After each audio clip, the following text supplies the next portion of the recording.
Hi all, it's just about 6, so I figure I'll get started with the introduction and that way people can pop in. We'll see if anyone else joins. I'm going through it. Yeah, welcome. This is How to Go Solar and Storage presented by Solar Oregon with support from the Energy Trust of Oregon. My name is Abigail Jager. I'm a program manager here at Solar Oregon, and this is our recurring workshop that we've been delivering to home and business owners across Oregon for over 15 years. Our mission is to arm you as a consumer with the information you need to make good informed choices as you explore solar and or battery storage. Solar has changed significantly in the past decade and a half, and we've updated this workshop consistently in order to be giving you the most up-to-date information possible. I'm really excited you're joining us here today. So first off, here's the agenda of what we'll be going over today. We're going to start by taking a look at how solar works. We'll see the components in a system, learn about a process called net metering that allows you to get credit for the energy you export to the electrical grid, and see how solar saves you money on your utility bill. Next, we'll take a look at how solar contractors assess your home. We'll see common issues with your site that can increase the cost of solar installation, or that could even prevent you from being able to go solar altogether. We'll then take a tour through the exciting and popular topic of energy storage and see how a battery can allow you to use power when the grid is down. After that, we'll learn about incentives available for solar and battery storage, and we'll talk through several example budgets. We'll wrap up by talking about contractor selection and the installation process. And as I said, we're here to get your questions answered and want you to walk away with this feeling like you really learned something and you're prepared to explore solar for your home. So we will also have an extended Q&A section after this webinar. Now, who is Solar Oregon? Solar Oregon is a 501c3 nonprofit that has worked to encourage solar and storage adoption throughout Oregon for over 43 years. We do this for providing reliable and impartial consumer education, working to build the clean energy community, and performing outreach and some policy advocacy. We also host Solarized campaigns where we help communities go solar together as a group, solar tours, zero energy showcases, and expert panel discussions on a variety of topics. Some upcoming topics we have are we are doing a deep dive on the solar tax credit that we will be talking about a little bit today, but we are going to have a solar tax professional coming in and doing this free educational webinar on April 19th at 12 p.m. We also have the Green Energy Series that is hosted by a number of our board members that covers a wide variety of topics on new and emerging technologies related to solar. This coming month, next month is on May 6th. It's always on the first Saturday of every month. And it's going to be on vehicle to grid and vehicle to home connection. You can support our work by becoming a member, and you can donate at bit.ly/donate2so, and you can also follow us on social media and on Eventbrite. I'm going to be putting some links in the chat now that you can use. There's links to our own sites, some links to some resources we're going to be talking about, and then also my contact information if you need to contact me for anything.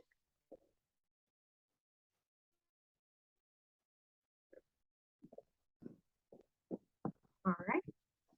Now, this workshop is supported by the Energy Trust of Oregon. Energy Trust is an independent nonprofit established in 2002 that provides resources to help enable customers of the investor-owned utilities, so PGE and Pacific Power in Oregon, to use energy efficiently and gain access to renewable energy.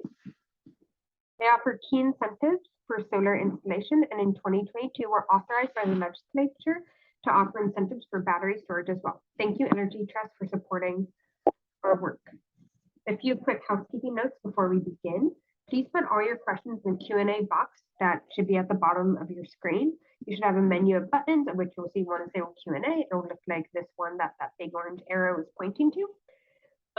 This is how we will answer questions at the end of the presentation. Feel free to put questions in there as you think of them, and I will go through them at the end. Finally, we're going to launch a few polls before we get started. If you can just go through that really quick and answer a few questions, that would be great. There's one.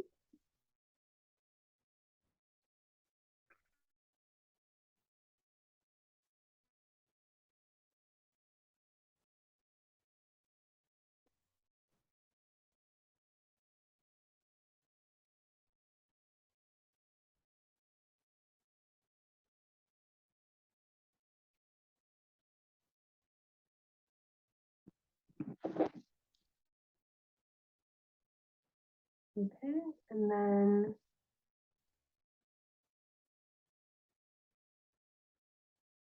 this next poll is on demographic information. This information is optional and it is completely anonymous, so please only answer if you feel comfortable.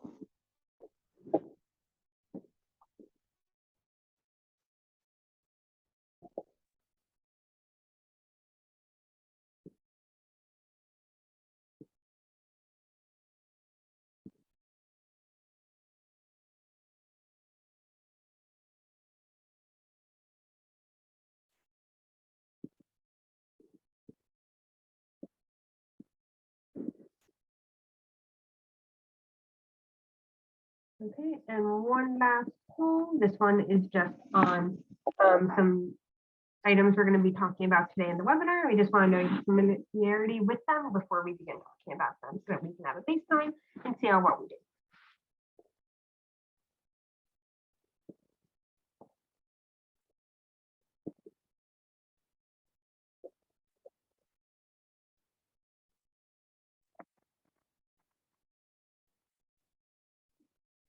All right, thank you so much for doing that. Without further delay, let's jump into our main presentation. We're going to start by looking at how solar works. So this is a simple diagram of a typical home solar system, obviously very simplified. You can see here the house in the middle of the diagram. Sunlight strikes the solar panels, labeled here as photovoltaic panels, produces a voltage of electricity. The electricity it produces is DC electricity, which is how most electricity is produced within the United States. However, your home runs on AC electricity. That's why there's another device called an inverter or microinverter that is used to convert the electricity produced by your panels into the AC form used in your home.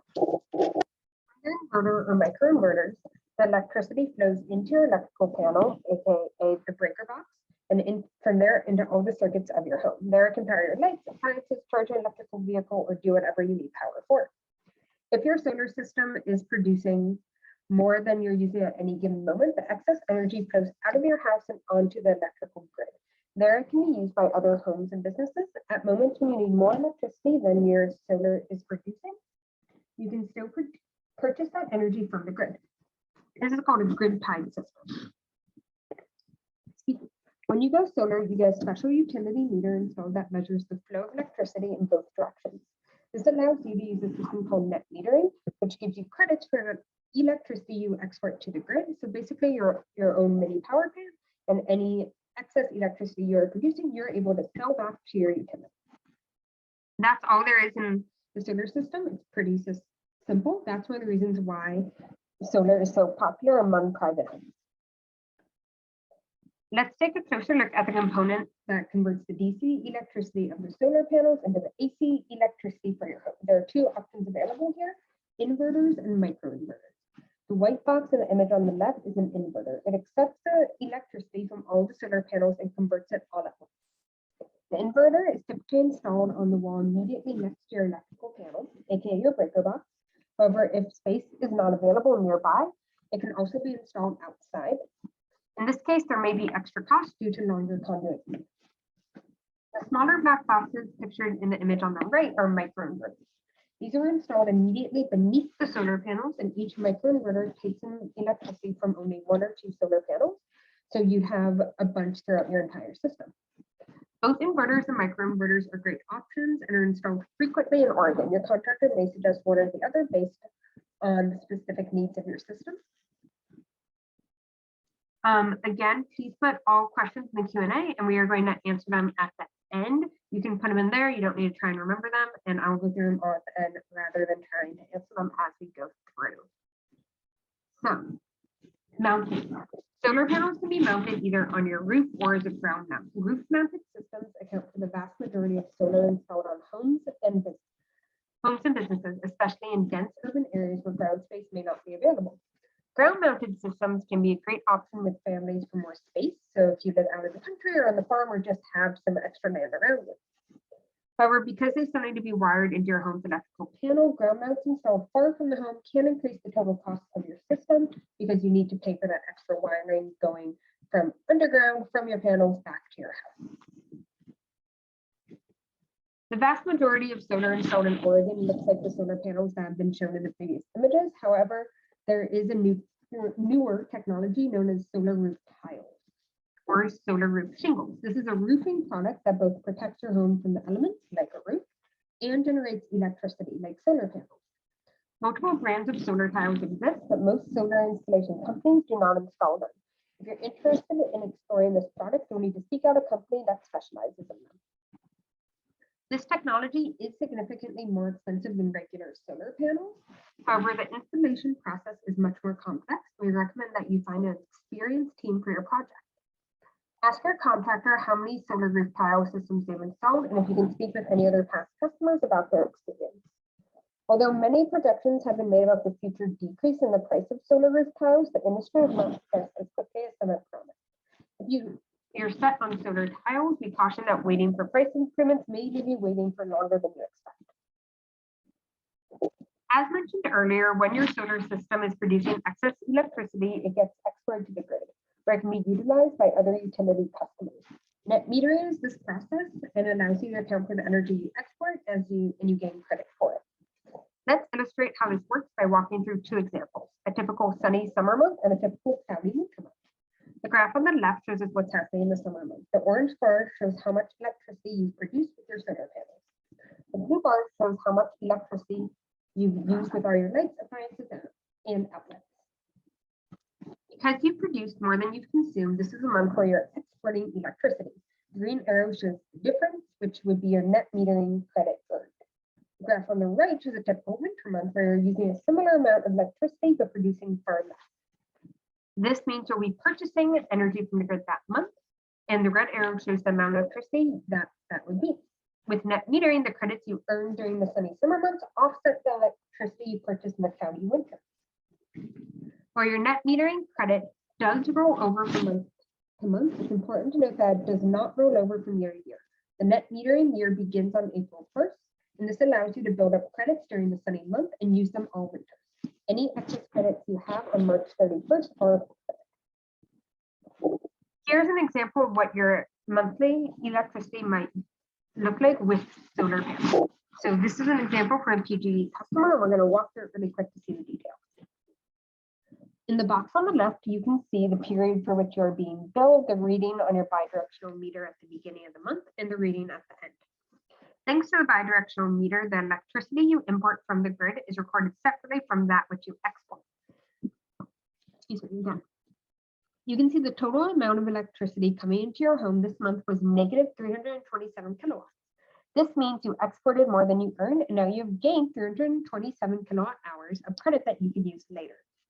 Because you are a net exporter this month, your billable kilowatt hours is 0. Now let's take a look at your bill for the month. You may be surprised to find that it is not $0. This is because your utility connection comes with about $11 base charge. This is what all utility customers pay to maintain the grid. In this example, there are also $1.63 of taxes and fees, which are listed as individual charges. So, compared with the average Oregon utility bill, despite this is a great deal. This is an example of saving. An average utility bill in Oregon is about $70. So even with these about $12.63 of fees, this is a really great deal.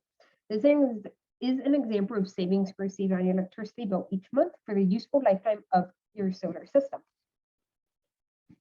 Now, how big would your solar system be? Solar is highly modular, and residential solar systems vary widely in size. Solar system size is measured in a unit called kilowatts, and the average residential site in Oregon is 8 kilowatts. What determines your system size? By far, the biggest constraint is how much electricity you consume.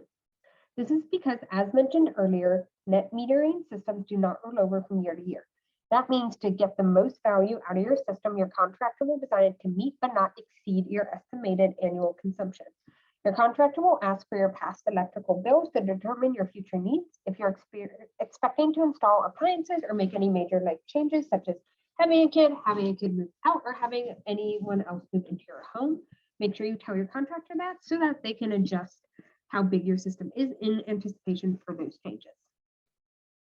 Other factors that can limit your system size are available roof space, budget, or limitations placed by an HOA or condo association. Note that it is illegal in Oregon for HOAs to tell you can't go solar. However, they can impose restrictions on how you go solar. You have a legal right to petition, and if you would like assistance with that, you're welcome to reach out to us here at Solar Oregon, and we can help you with that process. Now, here's the question: is your home right for solar? Let's take a look at some of the aspects of your home that can make it easier or more difficult for you to go solar. So the first is solar access. Regardless of your location in the state, the orientation of your roof has a big impact on your solar access. This diagram shows a home and its orientation with respect to the cardinal directions. The arcs over the home show the path of the sun in the summer and winter months, regardless of the season. The sun will always be in the southern sky. This means that south-facing roofs are ideal for solar. However, both west and east-facing roofs can work great in cloudier parts of the state. Roofs facing due east can be slightly less effective, and this is because clouds tend to persist through the early morning with some of that fog, and that blocks the natural sunlight.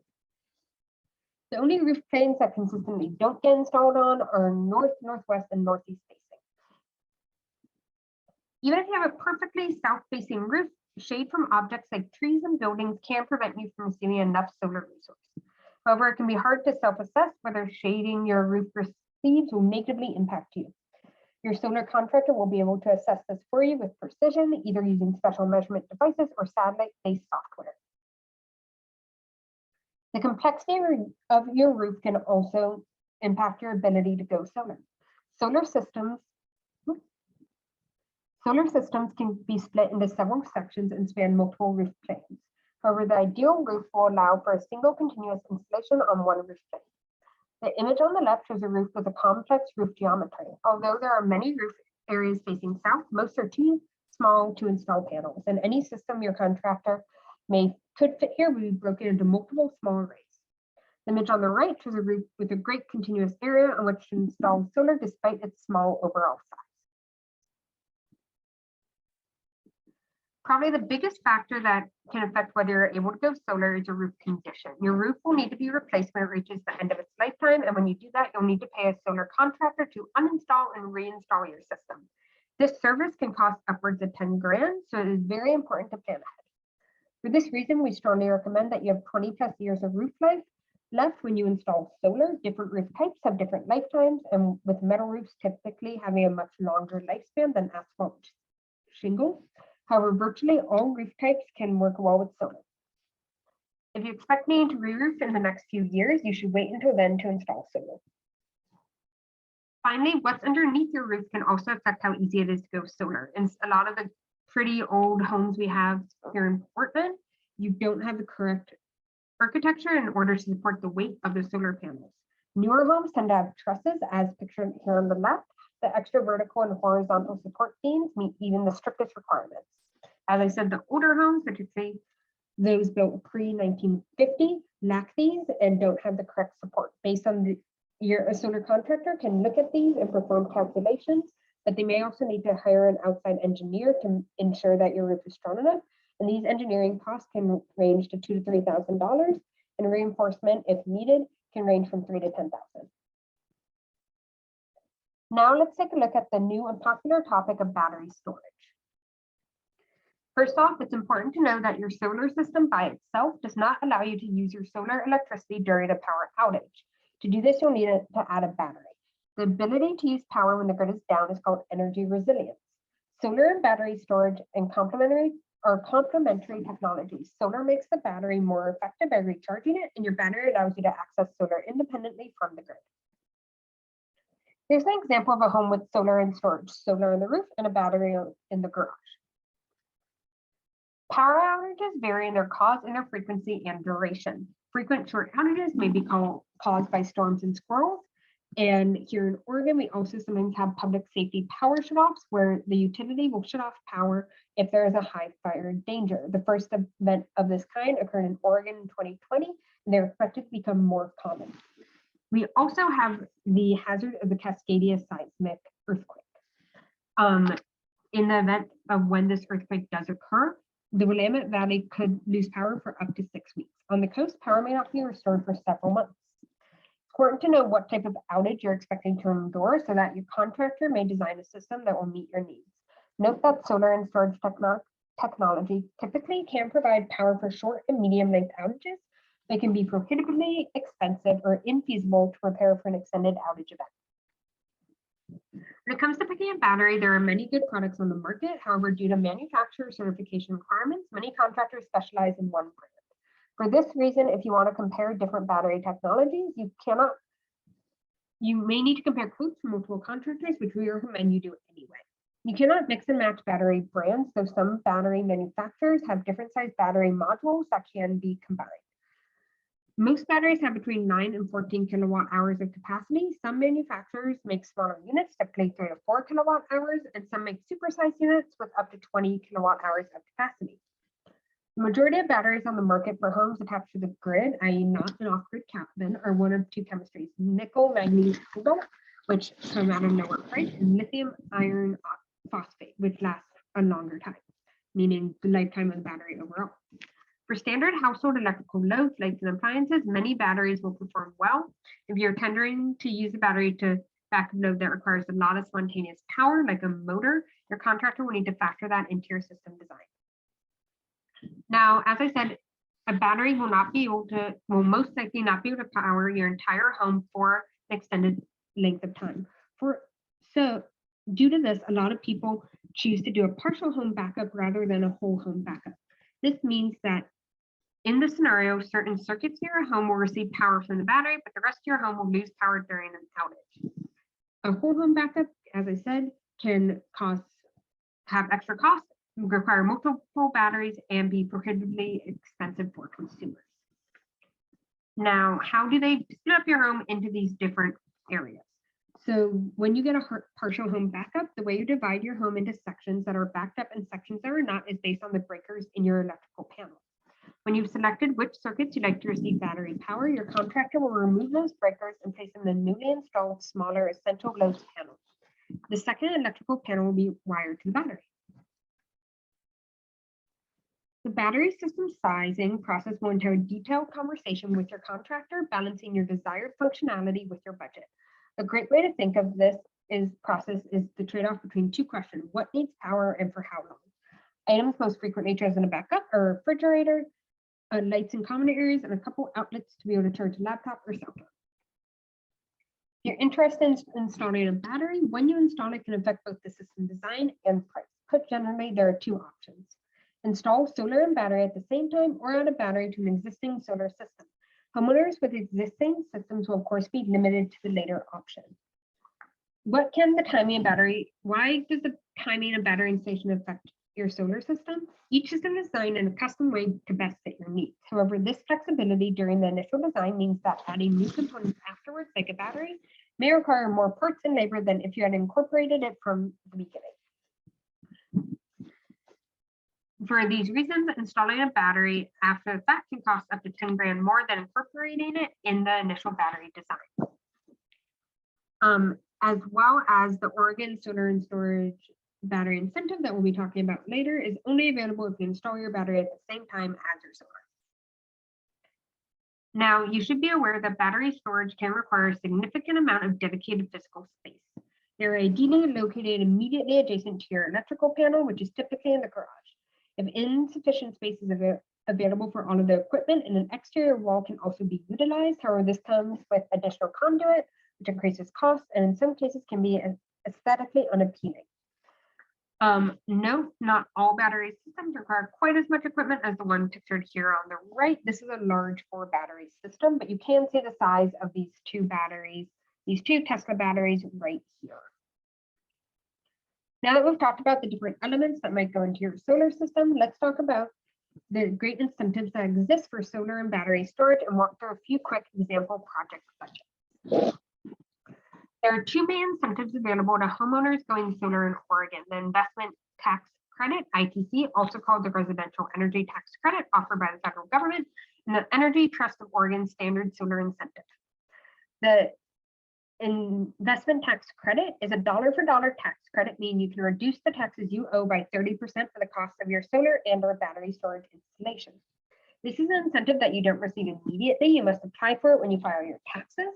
Note that if you don't owe enough in taxes in the year in which you install, you can claim this credit over the course of several years. The Energy Trust of Oregon standard incentive is a flat $400 for PGE customers or $500 for Pacific Power that any customers of those two utilities can apply for. This is an incentive that you receive immediately in which your installer applies on your behalf. Importantly, in order to receive this incentive, you must have your system installed by an Energy Trust Trade Ally contractor. More on that in the final section of the workshop, where we're going to talk about choosing a contractor.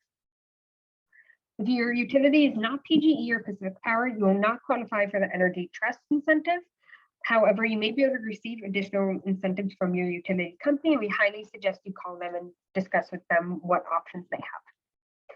Now, I'm going to talk more about the investment tax credit, but first a quick disclaimer. Solar Oregon is not a tax professional, and the information you're about to tell you is for educational purposes only. Do not interpret anything you hear today as official tax advice. That being said, here are some quick facts about the ITC.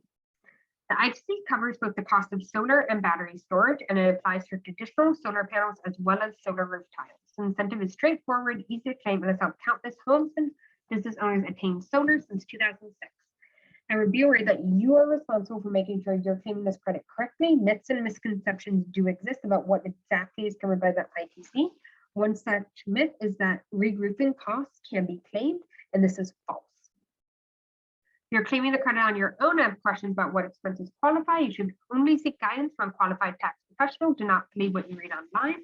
And the credit is claimed on IRS Form 5695 of IRS Form 1040. If you have more questions specifically about the ITC, you can check out our event on April 19th as well. Beyond ITC and Energy Trust Standard Incentive, there are two incentives available only to income qualified homeowners. One is the Energy Trust of Oregon Solar Within Reach incentive. Solar Within Reach is a $1 per watt incentive that allows PAC customers to reduce their installation costs by $6,000. PGE customers can reduce their costs by $7.2. The income threshold for qualification is relatively generous. For example, a household of 4 qualifies for Solar Within Reach if their total income is less than $112,860. You can find the cutoff for all household sizes on the Energy Trust website, which we have linked in the chat. The second income-based incentive is the Oregon Solar and Storage Rebate. This provides up to $5,000 for solar and an additional $2,500 for battery storage if installed at the same time as solar. The important note about this is the Oregon Solar and Storage Rebate has a different cutoff for income than the Solar Within Reach ones. You may qualify for one, but not the other.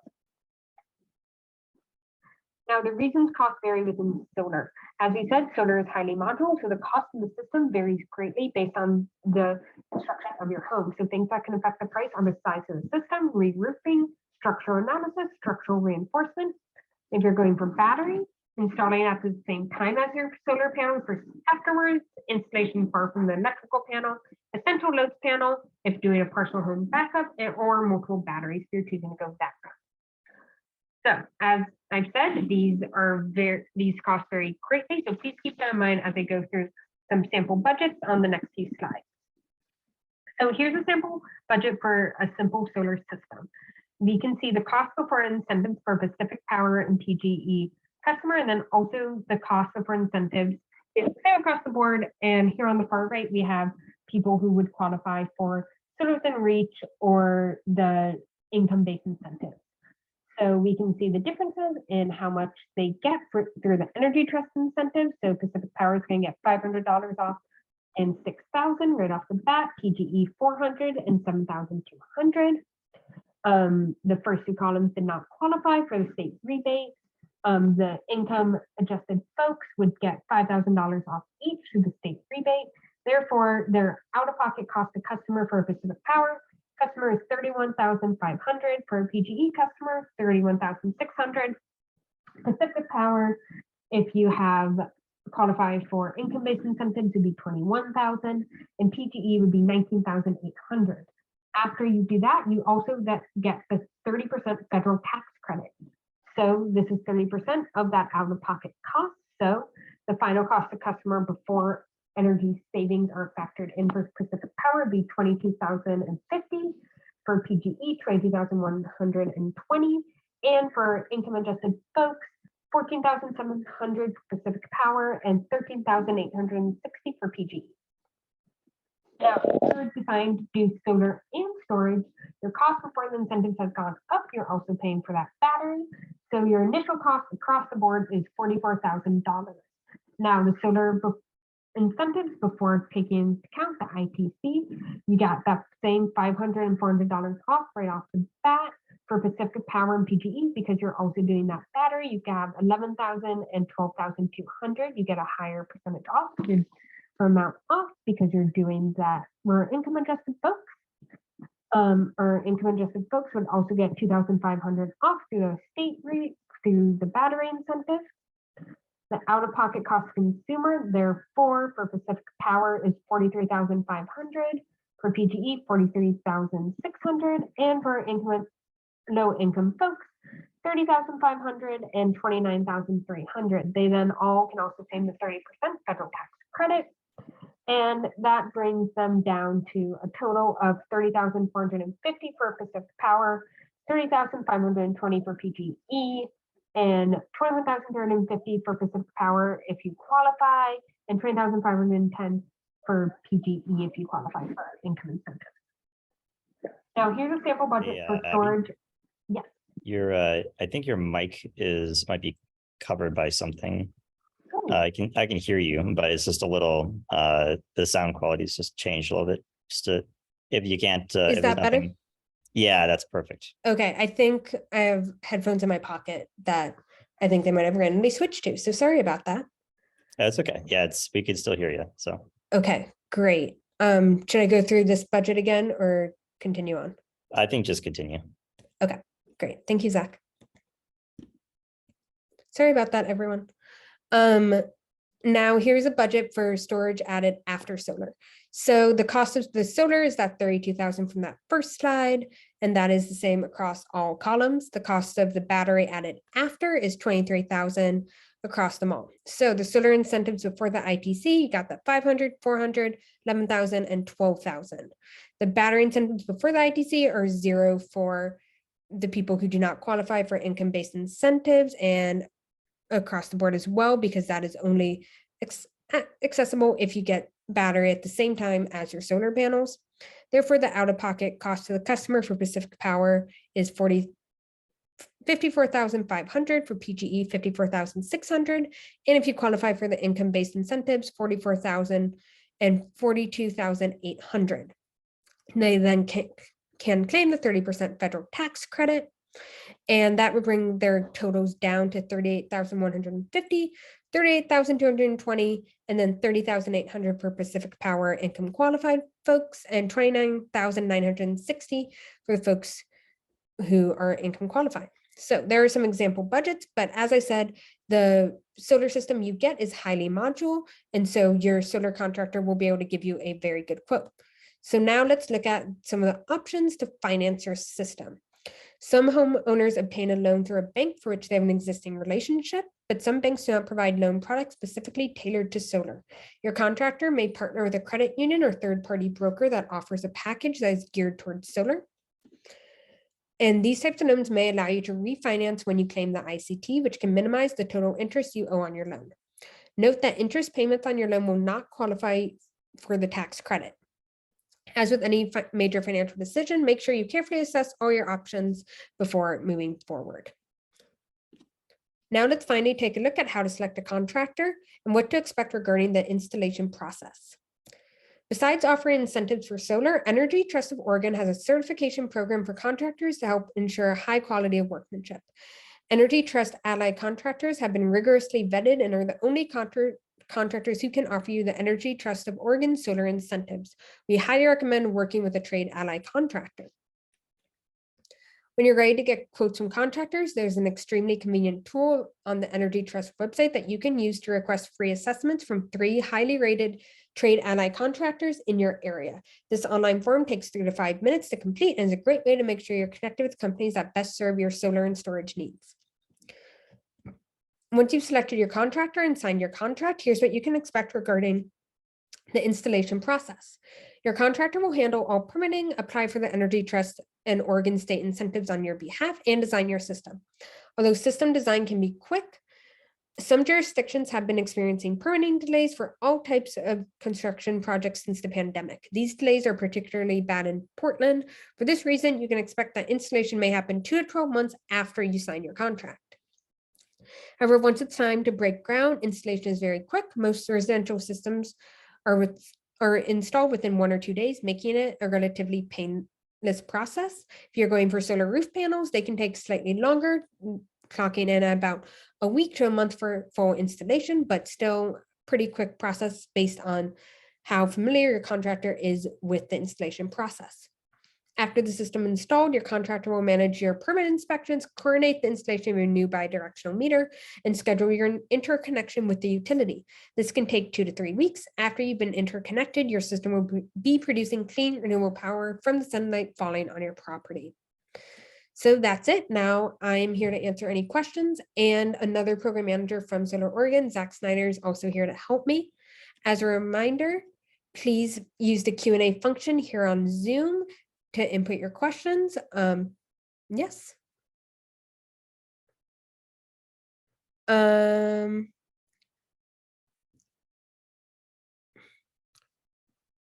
So far, we don't have any questions.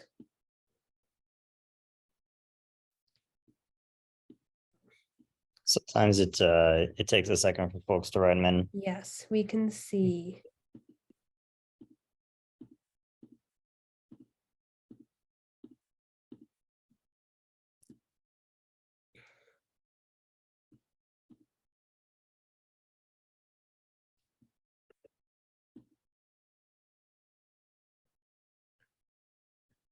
Okay, one question we got is that tax credits can be spread over several years. How many years?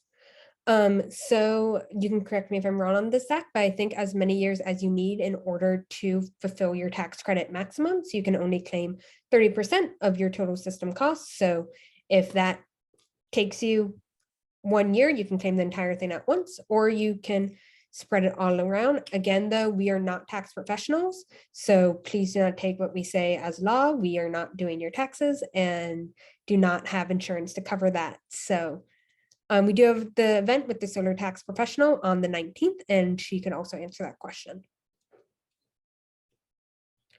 Another question we got is if someone can install their own system.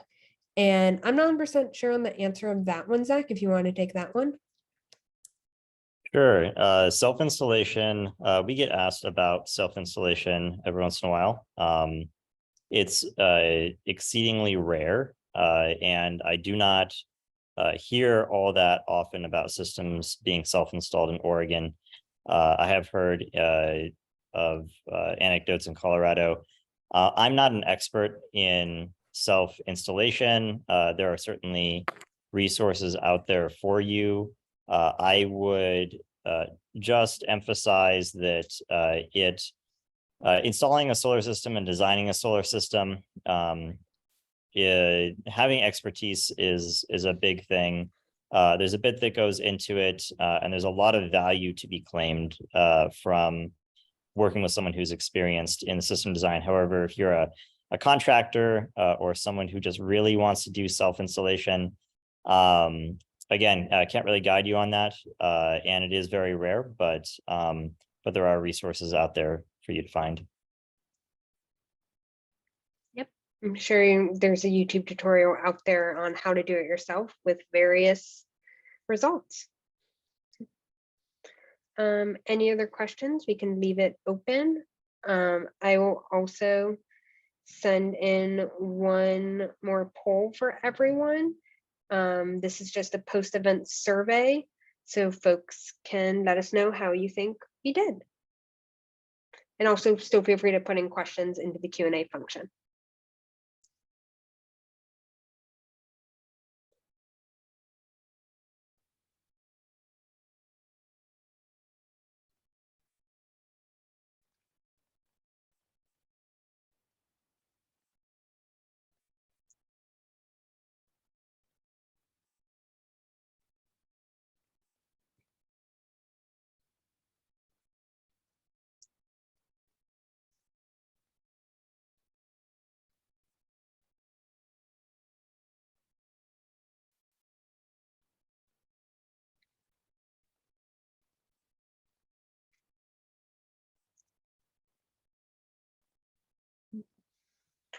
Well, we're not getting many more questions in.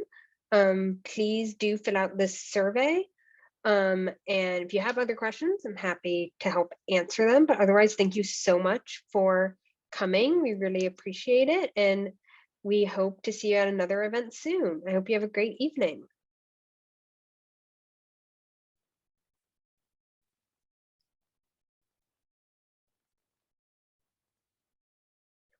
Oh, we got a question on will there be a repeat of this webinar? Yes, we host this webinar at least once a month virtually, and we also sometimes have a do them in person around Portland for specific events. If you follow us on Eventbrite, you will see when we post our next event. Our next How to Go Solar and Storage will be on, I believe, May 8th. And there's also a recording that will be sent out. You can also follow our newsletter on solaroregon.org and sign up for that. And that will also have links to our future events.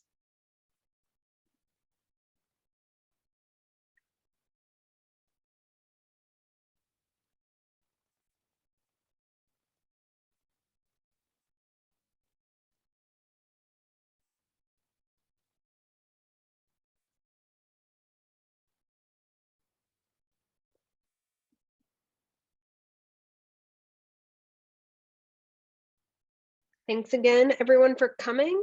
So glad you can make it. And we hope to see you at an event soon. Bye.